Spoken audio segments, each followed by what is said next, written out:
buenos días, bienvenido a nuestro Café Fiduciario, su espacio de todos los jueves a las 7 de la mañana donde hablamos del mundo fiduciario.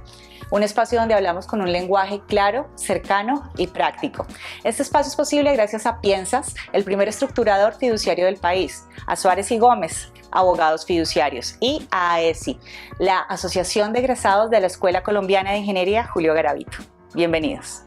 Soy María Carolina Orozco y hoy tenemos un tema muy especial: la nueva arquitectura de los negocios fiduciarios. Para esto tenemos como invitada a Angélica Gómez, abogada experta en temas fiduciarios. Angélica, bienvenida. Gracias, Caro, muy amable por esta invitación. Cuéntanos, por favor, a qué haces referencia cuando nos hablas de nueva arquitectura.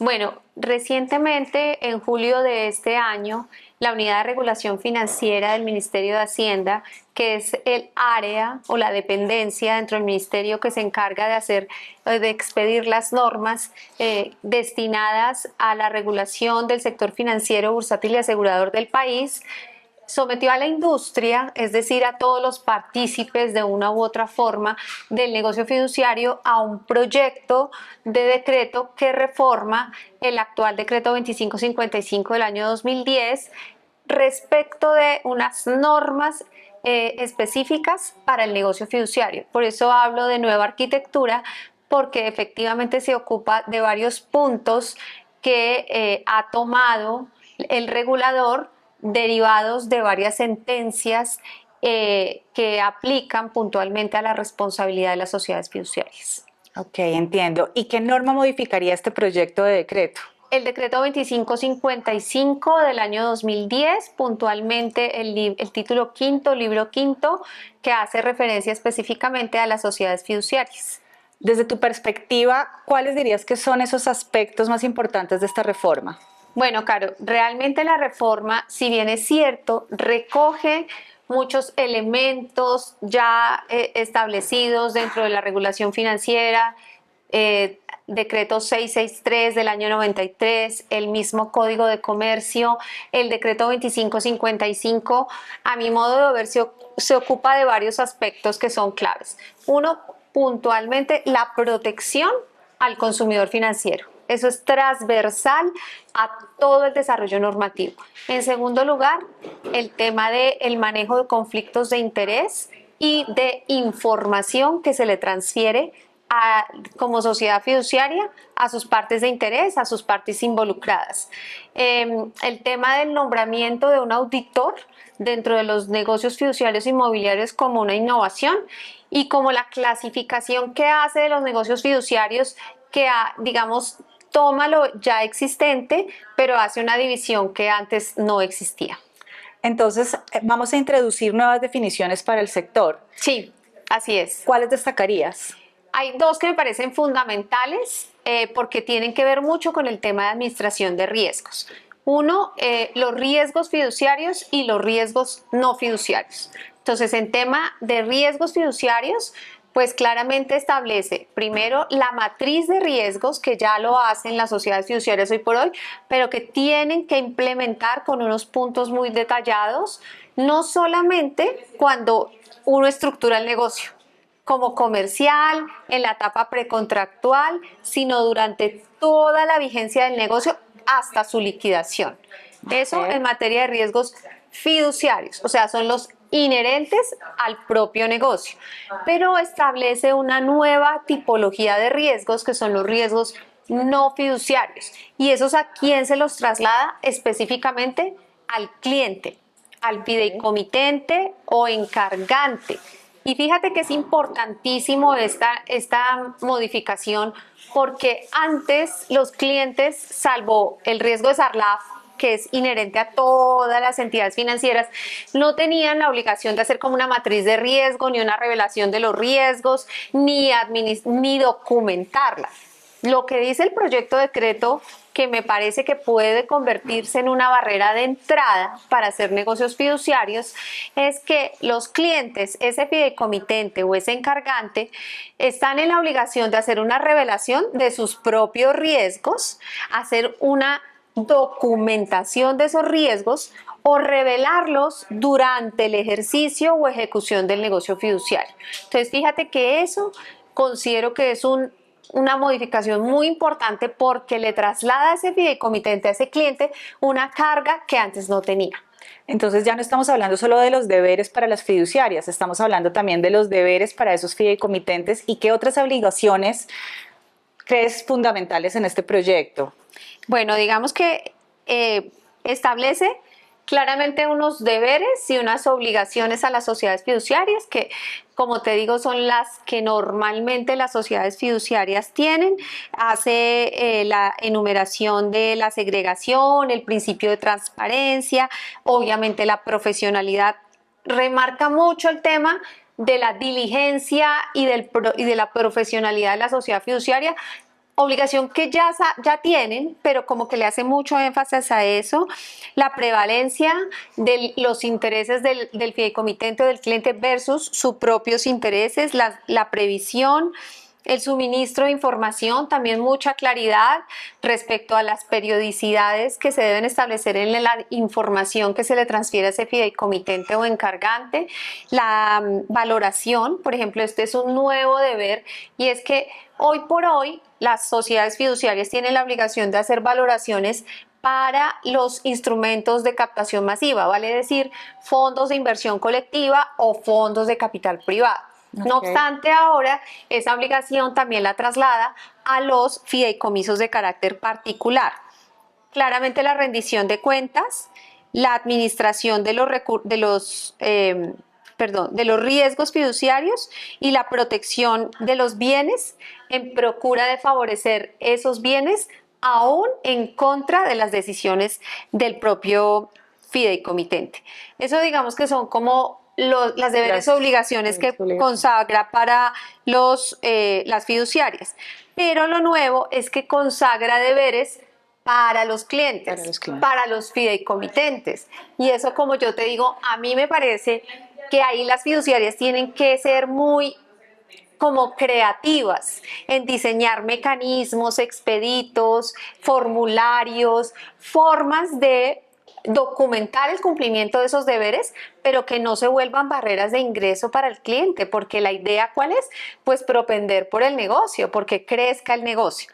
Entonces claramente le traslada a ese cliente la administración y revelación de los riesgos no fiduciarios. Entonces, por ejemplo, yo le pensaba, un fideicomitente que ingresa en 1116, eso pasa mucho hoy por hoy. Entonces él debe prever como fideicomitente que antes de ingresar a 1116 pues está en curso en las causales, que hay cesación de pagos, que no está pudiendo atender sus obligaciones financieras, etcétera. Tiene la obligación de comunicarle a sus partes de interés, es decir, a su fiduciaria y a sus beneficiarios que está en ese proceso. Esa es su obligación. No existe esa obligación. No, textualmente no existe. Debería hacerlo, pero no es una obligación. Esta norma lo consagra como una obligación. Esa norma también establece la obligación para ese cliente de informar al comité fiduciario. Entonces, esta norma regula muchísimo más y le da mucha profundidad al tema de la existencia del comité del negocio fiduciario. Antes ese comité se consagraba de manera contractual, no legal, y no todos los contratos tenían comité de negocio fiduciario. Ahora hace todo un desarrollo normativo de cómo debe funcionar ese comité y dice que si el fideicomitente ingresa o es proclive a tener algún riesgo de carácter no fiduciario, debe informar a ese comité del negocio fiduciario. También tiene que informarle a los beneficiarios del propio negocio y a terceros. Entonces imagínate, Caro, por ejemplo, en un fideicomiso inmobiliario, donde hay una gran cantidad de encargantes que se han vinculado al proyecto y el proyecto está en curso, pero el fideicomitente ingresa a 1116. Ese fideicomitente tendría la obligación no solamente de informar a un comité del negocio fiduciario, a la fiduciaria, al banco que ha dado el crédito constructor, a todos los encargantes. Se vuelve una carga bastante importante, claro, que hoy no tiene. Hoy no tiene. Y tiene que hacer una revelación y administración de las situaciones que lo pongan en conflicto de intereses. ¿Este proyecto de reforma aplica para todas las modalidades de negocios fiduciarios o para cuáles aplica específicamente? Bueno, hoy como está la norma, tenemos fideicomisos de administración, administración y pagos, garantía e inversión. Este es mucho más detallado en el tema del desarrollo de los negocios que hoy por hoy existen y se hacen, pero los divide. Entonces habla de negocios de recaudo, de negocios de pago, negocios de garantía, obviamente de administración y de inversión. Ok. Hemos escuchado sobre el principio de conservación y salvaguarda. De acuerdo. ¿Nos cuentas sobre eso, por favor? Mira, ese es un principio y una obligación que ya tienen hoy las fiduciarias. Las fiduciarias tienen la obligación de salir en la defensa de los bienes fideicomitidos. Pero aquí la norma es muchísimo más enfática en establecer el principio de conservación y salvaguarda como una de las obligaciones más determinantes de la fiduciaria, y es, ante todo, salir en proteger los bienes fideicomitidos. Proteger esos bienes que conforman el fideicomiso ante terceros, ante el propio fideicomitente, y tomar decisiones que a su mejor real saber y entender como un profesional de negocios lo hace en procura de mantener o de salvaguardar los bienes fideicomitidos. Considero que esa es una obligación que abarca demasiado, es decir, tendría que ser regularizada o desarrollada a través de circulares posteriores de la Superintendencia Financiera, porque abarca demasiadas actividades de la propia fiduciaria que, si bien es cierto, hoy desarrolla la toma de decisiones de cuándo, por ejemplo, ir en contra de una instrucción del fideicomitente, es muy complicado. Ok, sí. Porque normalmente la fiduciaria, ¿qué dice? Yo atiendo la instrucción que me da mi fideicomitente. Hace caso. Exacto. Pero, ¿qué pasa cuando esa instrucción no está o en consonancia con el fin del contrato o no favorece el desarrollo del fideicomiso o de alguna manera pone en peligro los bienes fideicomitidos? La norma le da la facultad a la fiduciaria de decirle: no, un momentico, usted ante todo tiene el deber de conservación y salvaguarda de esos bienes fideicomitidos, lo que lo lleva hasta hacer actos conexos, que más adelante lo define, como actos de confianza en los cuales él toma la decisión de proteger los bienes fideicomitidos. ¿Y qué clase de negocios tipifica este proyecto? Bueno, aparte de los que ya te mencioné de manera genérica, sí establece dos tipos de negocios muy puntuales, que los denomina instrumentalización para el desarrollo de proyectos y negocios de instrumentalización para el desarrollo de proyectos inmobiliarios. Okay. Fíjate que hoy todas las fiduciarias, o bueno, la gran mayoría, hacen negocios normalmente de administración, pagos, recaudos, etcétera, para el desarrollo de proyectos de infraestructura. Todos los peajes de este país están administrados a través de fiduciarias, los desarrollos de las grandes obras de infraestructura también. Las 5Gs, todas tienen un patrimonio autónomo involucrado en la operación del proyecto. Entonces a uno le parecería que eso sonaría como redundante volver a hablar de algo que ya se hace. No obstante, acá lo pone como una norma tipo y dice: las fiduciarias deben como hacer una clase de contrato especial para instrumentalizar proyectos de desarrollo de infraestructura. Y ahí habla de muchos, digamos, de muchos campos, no solamente infraestructura, sino habla de innovación, tecnología, medio ambiente, cultura, educación, desarrollo social, es decir, abarca casi que todas las industrias que están relacionadas con esos proyectos en particular. Okay. Respecto de los proyectos de desarrollo inmobiliario, que también hoy por hoy operan con la presencia de un fideicomiso, normalmente de administración, o el encargo fiduciario de preventas cuando se da inicio al todo el desarrollo del proyecto inmobiliario.